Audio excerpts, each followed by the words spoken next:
Episode 116।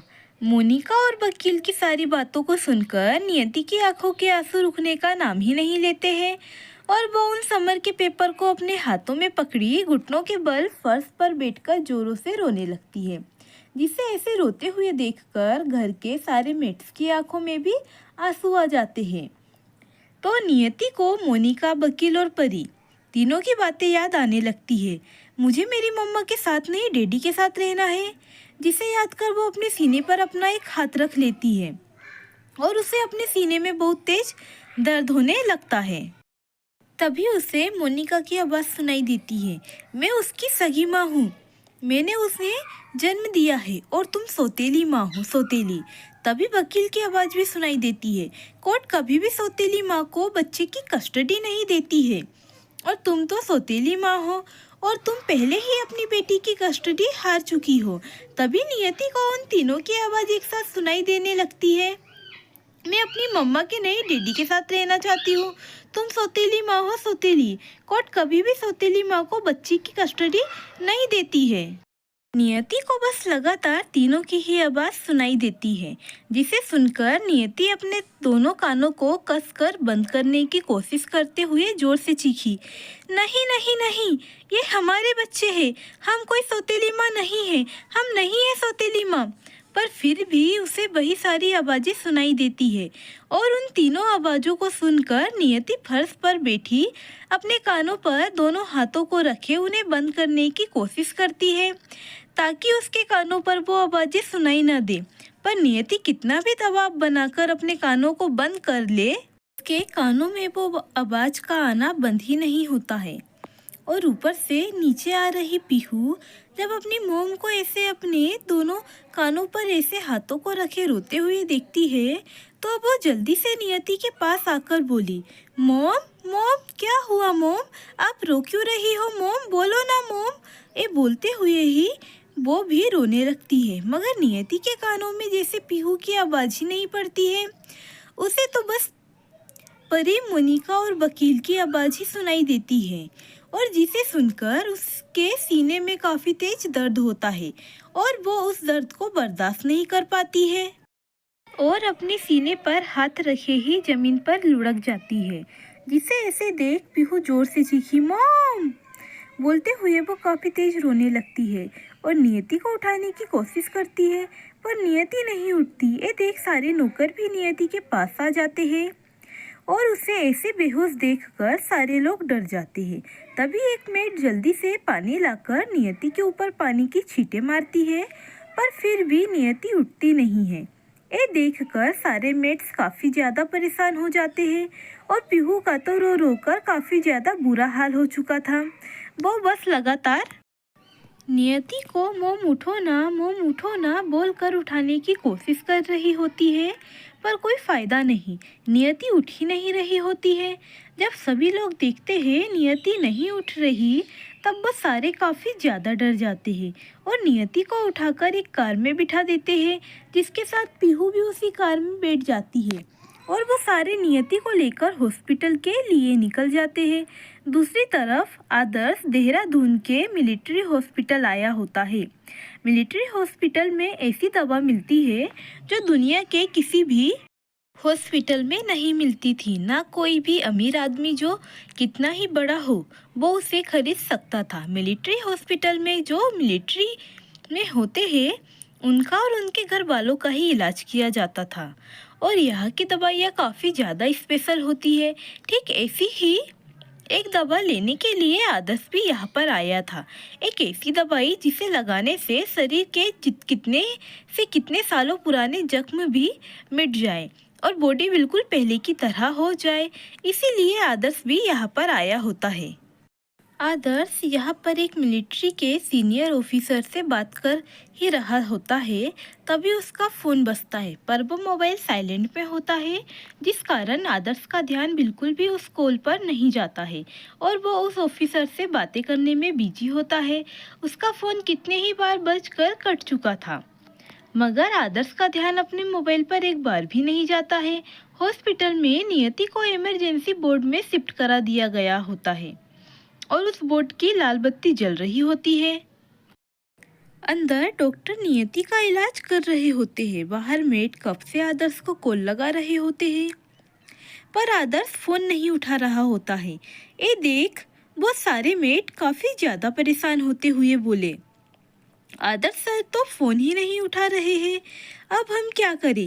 ये बोलते हुए उस मेड की आंखों से भी आंसू बहने लगते हैं, क्योंकि उन सबको पता था नियति कितनी अच्छी है और वो उन सबका भी कितना ध्यान रखती है और कभी भी उन्हें नौकर नहीं समझती है, जिस कारण सभी मेड्स नियति को काफी ज्यादा पसंद करते हैं और उसकी इज्जत भी करते हैं। उस मेड की बात सुनकर पीहू रोते हुए बोली, डैड फोन नहीं उठा रहे तो दादी को कॉल करो, दादी जरूर फोन उठा लेंगी। बोलते हुए वो भी काफी ज्यादा रो रही होती है और उसको ऐसे रोते देख सभी लोग काफी ज्यादा परेशान होते हैं। किसी को भी कुछ समझ नहीं आ रहा होता है।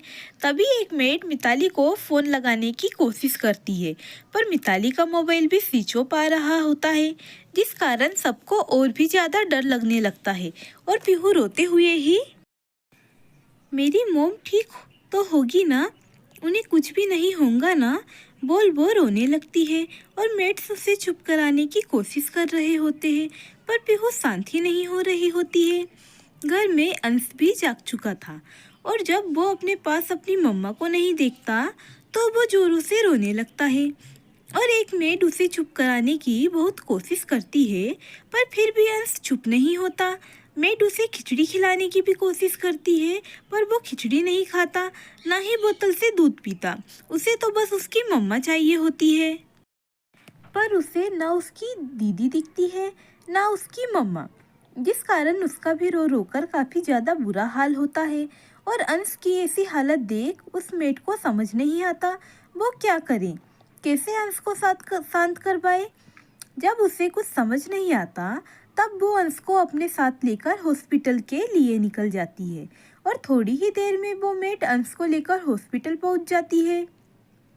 पीहू जो कब से रो रही होती है, जब उसके कानों में अंश के रोने की आवाज़ पड़ती है तो वो अपनी आंखों में आए सारे आंसुओं को साफ कर लेती है और अपने सामने देखती है तो मेट की गोद में अंश काफी बुरी तरह से रो रहा था और रोने की वजह से उसकी आवाज़ भी काफी ज्यादा भारी हो गई थी, जिसे देखकर पीहू जल्दी से अंश को अपनी गोद में ले लेती है और उसे वहीं पर लगे बेंच में लेकर बैठ जाती है और उसे अपने सीने से लगाकर बोली, शांत हो जा अंश, शांत हो जा भाई, मम्मा कुछ भी नहीं होगा मम्मा को, मम्मा जल्दी ही ठीक हो जाएंगी, पर तुम रोना बंद करो।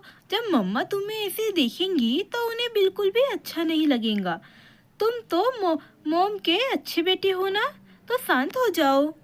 बोल वो नियति की तरह ही उसे अपनी गोद में बिठा उसका सर अपने सीने से लगाकर उसकी पीठ थपथपाती है और अपनी दीदी की गोद में जाकर और उसकी बातों को सुनकर अंश शांत हो जाता है और अपनी नन्ही सी टिमटिमाती हुई आंसुओं से भरी आंखों को लिए अपनी दीदी को देखने लगता है और अपनी दीदी की बातों को समझने की कोशिश करने लगता है। पीहू खुद एक छोटी बच्ची है जो अभी पूरी 6 साल की भी नहीं हुई और जो अपनी मोम की ऐसी हालत देख काफ़ी ज़्यादा रो रही होती है, मगर जब वो अपने छोटे भाई की इतनी भारी हो चुकी आवाज़ को सुनती है तो वो खुद को संभाल कर अपने भाई को शांत करवाने लगती है।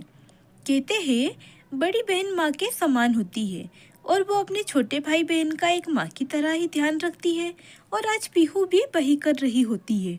पीहू भी बिल्कुल नियति की परछाई बनकर ही अंश को प्यार से समझा रही होती है और अपनी दीदी की बात सुनकर अंश भी शांत हो जाता है। भले ही पीहू की उम्र 6 साल से कम की हो, पर फिर भी पीहू काफी ज्यादा समझदार होती है। जब पीहू देखती है अंश एकदम शांत होकर उसे ही देख रहा है, ये देखकर पीहू उसके आंसू पोंछ बोली, तुम ना बिल्कुल भी फिक्र मत करना, मोम जल्दी ही ठीक हो जाएंगी और हमारी मोम की इस हालत की जिम्मेदार वही गंदी आंटी है। देखना अंश, जब मैं बड़ी हो जाऊंगी ना तब मैं उन सबको पनिश करूंगी जो हमारी मोम को परेशान करते हैं।